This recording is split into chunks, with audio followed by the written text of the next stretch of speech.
So hello friends. तो आज हम लोग डिस्कस करेंगे। इम्पॉर्टेंट टॉपिक है एक आरटीआई वर्सेस प्राइवेसी।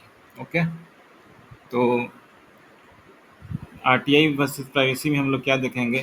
जैसे अभी डेटा प्रोटेक्शन का डिबेट चल रहा है कि डेटा कहाँ तक प्रोटेक्शन होना चाहिए, क्योंकि आरटीआई में हम लोग इन्फॉर्मेशन मांग सकते हैं गवर्नमेंट से, जो उन्हें देना होता है।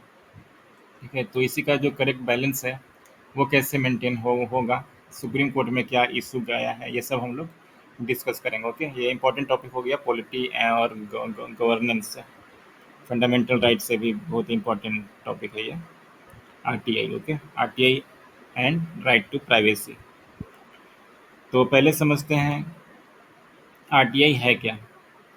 तो आप सबको पता है आरटीआई एक्ट आया था 2005 में, जिसके थ्रू ऑर्डिनरी सिटीजन जो है, एक आम नागरिक जो है भारत का, वो गवर्नमेंट से इंफॉर्मेशन सीख कर सकता है ना। Show me the information about how the government is working. Okay, जैसे कि कितना रुपए लगे हैं, कितना मनी स्पेंड किया गया है रोड बनाने में, कोई पर्टिकुलर रोड बनाने में, गवर्नमेंट का कॉन्ट्रैक्ट किसे मिला है, या कितने लोग अपॉइंट हुए हैं, या गवर्नमेंट का कोई डिसीजन, पर्टिकुलर डिसीजन क्यों लिया गया है। तो ये सब हम लोग आरटीआई के थ्रू इंफॉर्मेशन सीख कर करते हैं। इसका बेसिक पर्पस क्या है? इसका बेसिक पर्पस है ट्रांसपेरेंसी एंड अकाउंटेबिलिटी। ठीक है, ये सिटीजन को मॉनिटर करने में काम आता है ना। जो भी गवर्नमेंट का, जो सिटीजन को ये पावर देती है गवर्नमेंट को मॉनिटर करने के लिए कि क्या कर रही है, कैसे कर रही है। ठीक है, आरटीआई के थ्रू। लेकिन एक और भी इम्पोर्टेंट राइट है आरटीआई के अलावा, जो है राइट टू प्राइवेसी। अच्छा, राइट टू प्राइवेसी को सुप्रीम कोर्ट ने फंडामेंटल राइट मान लिया था। कौन से जजमेंट के थ्रू? पुट्टा स्वामी जजमेंट 2017। ठीक है, एक पुट्टा स्वामी जजमेंट था 2017 में। उसके थ्रू सुप्रीम कोर्ट ने राइट टू प्राइवेसी को मान लिए थे कि ये भी फंडामेंटल राइट है। ठीक है, राइट टू आरटीआई जो है वो फंडामेंटल राइट नहीं है। ठीक है, लेकिन right to privacy fundamental right है। अब जैसे कि आपने मान लीजिए आरटीआई के थ्रू मांग लिया गवर्नमेंट से, give me the medical records of a government employee. एक गवर्नमेंट एम्प्लॉय का मेडिकल रिकॉर्ड्स दीजिए। आरटीआई के थ्रू किसी ने मांग लिया, पर वो तो इंफॉर्मेशन पर्सनल वो हो जाएगा। यहाँ पे राइट टू प्राइवेसी यहाँ पे वैलिड हो जाएगा। ठीक है ना, क्योंकि वो प्राइवेसी का मैटर है। तो अब यहाँ पे क्या क्या होगा इसके लिए, जो है डीपीडीपी एक्ट एक लाया गया था गवर्नमेंट के द्वारा। डीपीडीपी एक्ट क्या है? Digital personal data protection. ठीक है, डीपीडीपी एक्ट है digital personal data protection act. और इसके थ्रू इसके थ्रू और स्ट्रेंथन कर दिया गया। ठीक है ना, जो भी राइट टू प्राइवेसी है उसको स्ट्रेंथन कर दिया गया। क्या चेंज किया गया, कैसे स्ट्रेंथन किया गया? जैसे कि एक सेक्शन था 81J, उसके थ्रू सर्टेन पर्सनल इंफॉर्मेशन जो है उसको भी गवर्नमेंट दे सकती थी अगर वो लार्जर पब्लिक इंटरेस्ट में है तो। ठीक है, सिटीजन पर्सनल जानकारी भी ले सकती थी अगर वो लार्जर पब्लिक इंटरेस्ट में है तो। ठीक है, या फिर उसका कनेक्शन पब्लिक एक्टिविटी से है तो। लेकिन जो अमेंडमेंट हो गया डीपीडीपी एक्ट के थ्रू 2023 में, उससे और स्ट्रॉन्ग कर दिया गया पर्सनल इंफॉर्मेशन के प्रोटेक्शन को। अब इसके थ्रू ऑथोरिटीज़ जो है सिंपली कह सकती है कि ये पर्सनल इंफॉर्मेशन है, तो इसलिए ये इंफॉर्मेशन नहीं दिया जा सकता है ना। आरटीआई लगाने के बाद भी इंफॉर्मेशन नहीं दिया जा सकता, क्योंकि ये पर्सनल इंफॉर्मेशन है। तो ऑथोरिटीज़ के लिए ये आसान हो गया। अब इससे किसको कंसर्न किसके लिए है? ये आरटी एक्टिविस्ट जो हैं, जो जो गवर्नमेंट की एक्टिविटीज़ को मॉनिटर करते हैं, इन्वेस्टिगेशन करते हैं, कहीं पे करप्शन हुआ है कि नहीं, है ना, डेटा वगैरह निकालते हैं, रिपोर्ट्स वगैरह डिपार्टमेंट से, गवर्नमेंट डिपार्टमेंट से।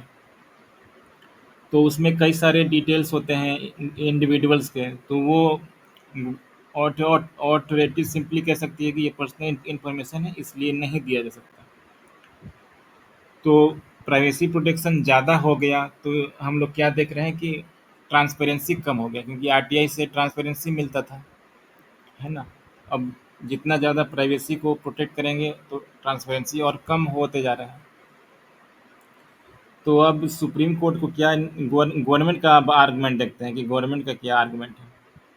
अच्छा, इससे किसको अफेक्ट हो, अब किसको कंसर्न है इस सब में? इन्वेस्टिगेटिव जर्नलिज्म जो करते हैं, रिपोर्टर्स जो होते हैं, विसल ब्लोअर्स जो होते हैं, है ना। विसल ब्लोअर जैसे अरविंद केजरीवाल भी विसल ब्लोअर्स थे, है ना। 2005 में आरटीआई एक्ट जो आया था उसके एक विसल ब्लोअर्स अरविंद केजरीवाल भी रहे थे। एंटी करप्शन इन्वेस्टिगेशंस जो होते हैं, आरटीआई के थ्रू बहुत कुछ पता चलता है करप्शन के बारे में। और सिटीजन का जो कॉमन जो आम नागरिक है उसका जो एबिलिटी है आरटीआई के थ्रू गवर्नमेंट को मॉनिटर करने का, उसको भी ये इफेक्ट करता है डीपीडीपी एक्ट। ओके। अब ये इसका जो कॉन्स्टिट्यूशनल वैलिडिटी है, इसको चैलेंज किया गया है सुप्रीम कोर्ट के सामने, ठीक है। अब सुप्रीम कोर्ट में गवर्नमेंट ने भी आर्गूमेंट किया है। सुप्रीम कोर्ट को एग्जामिन करना है कि ये जो डीपीडीपी एक्ट है ये ज़्यादा ही प्रोटेक्शन तो नहीं मिल गया है, या इसको थोड़ा और लिबरलाइज करना चाहिए, है ना, थोड़ा और फ्लेक्सिबल करना चाहिए। ये सुप्रीम कोर्ट को एग्जामिन करना है। गवर्नमेंट का क्या आर्गुमेंट है? गवर्नमेंट का आर्गुमेंट है कि जो सेंसिटिव पर्सनल डिटेल्स होते हैं, एक्सट्रीमली सेंसिटिव जो होते हैं, जैसे मेडिकल इन्फॉर्मेशन हो गया, फाइनेंशियल इन्फॉर्मेशन हो गया, एड्रेस हो गया, आइडेंटिफिकेशन डिटेल हो गया, फैमिली इन्फॉर्मेशन हो गया, ये सब फ्रीली अवेलेबल करा देना आरटीआई के थ्रू, ये इंडिविजुअल का जो राइट टू प्राइवेसी है उसको वायोलेट करता है। ये गवर्नमेंट का मेन आर्गुमेंट यही है डीपीडीपी एक्ट लाने के लिए।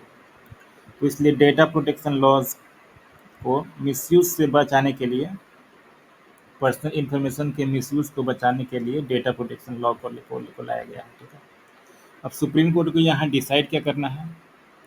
सुप्रीम कोर्ट को डिसाइड करना है कि बिना ट्रांसपेरेंसी को डिस्ट्रॉय किए हुए कैसे प्राइवेसी को प्रोटेक्ट किया जाए, ठीक है।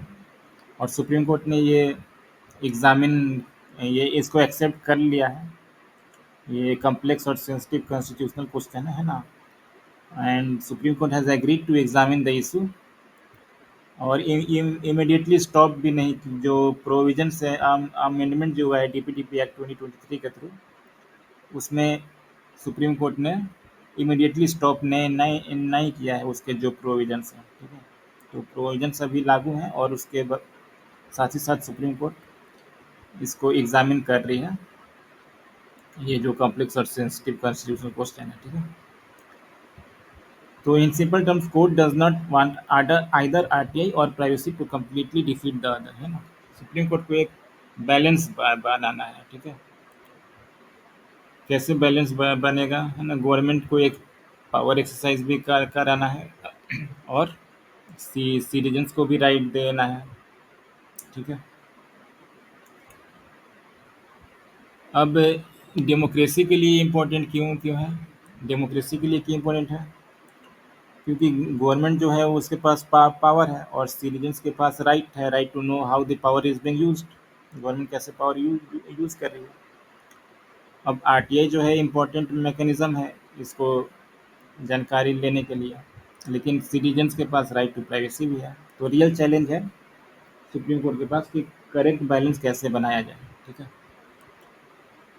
तो डेमोक्रेटिक ये डेमोक्रेसी के लिए ये टॉपिक जो है बहुत इम्पोर्टेंट है।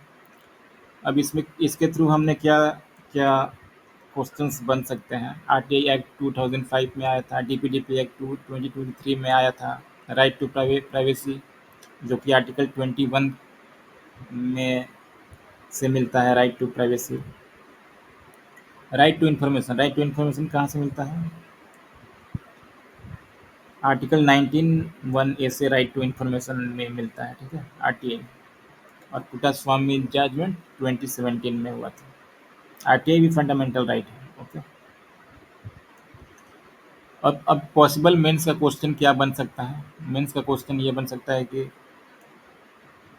Privacy and transparency are both essential for a democratic society, but their intersection creates difficult constitutional questions. Discuss. ये मेंस का इम्पोर्टेंट टॉपिक बन सकता है, इसमें आप लोग इंट्रोड्यूस कर सकते हैं। आरटीआई जो है वो गवर्नमेंट के ट्रांसपेरेंसी को प्रमोट करता है, और प्राइवेसी जो है इंडिविजुअल के लिबर्टी को प्रोटेक्ट करता है। बॉडी में आप लोग जो कॉन्फ्लिक्ट जो है ये दोनों के बीच पर्सनल डेटा प्रोटेक्शन और पब्लिक इंटरेस्ट, और ये दोनों के बीच जो कॉन्फ्लिक्ट है आरटीआई और डीपीडीपी एक्ट के बीच, इसको आप डिस्कस कर सकते हैं, अच्छे से एक्सप्लेन कर सकते हैं। और एग्जेम्पशन की ज़रूरत है, क्या क्या एग्जेम्पशंस इसमें आ सकते हैं, ये आप लोग सोच के लिख सकते हैं।